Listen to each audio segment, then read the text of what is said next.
ఏలూరు జిల్లా చింతలపూడి పట్టణంలోని మేడాబడిలో నే బడికి పోతా కార్యక్రమంలో విద్యార్థులందరికీ కిట్స్ పంపిణీ చేయడం జరిగింది. కార్యక్రమంలో చింతలపూడి నగర పంచాయతీ అధ్యక్షుడు వెంకటేశ్వర, ప్రధాన కార్యదర్శి బోడ నాగభూషణం, జనసేన చింతలపూడి మండల అధ్యక్షులు చిద్రాల మధు, రైతు జిల్లా కార్యదర్శి కొత్తపూడి శేషగిరిరావు, బిజెపి నాయకులు తోట నారాయణరావు, జనసేన నాయకులు ఆర్మీపల్లి అప్పారావు, ఏజీఎస్ కుమార్, మధు, కంబం రమేష్ తదితర ఉమ్మడి కూటమి నాయకులు పాల్గొన్నారు.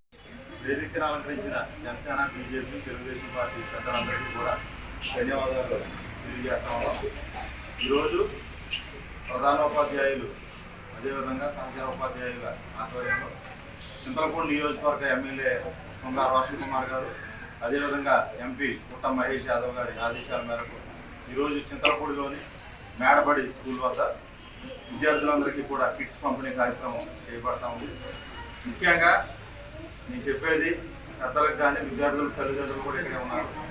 సంక్షేమ పాలనకు అరాచక పాలనకు తేడా ఏంటంటే ఒక ఉదాహరణ చెప్తా ఉన్నాను. నేను సంక్షేమ పాలన అంటే ఏంటంటే నారా చంద్రబాబు నాయుడు గారు ముఖ్యమంత్రి అవగానే నే బడికి పోతానే కార్యక్రమం జగన్మోహన్ రెడ్డి ఉన్న సమయంలో ప్రారంభించింది.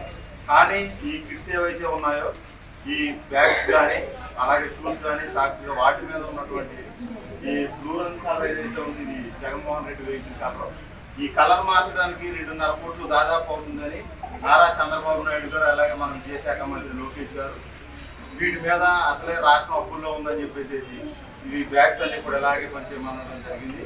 అది సంక్షేమ పాలన.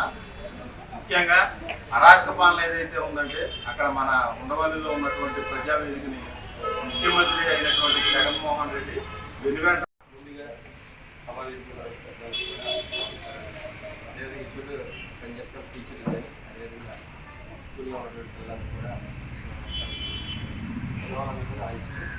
మీరందరూ కూడా స్కూల్స్ ముఖ్యత్వం కాబట్టి ఎక్కువగా మేము చెప్తా మీకు అర్థం కాదు.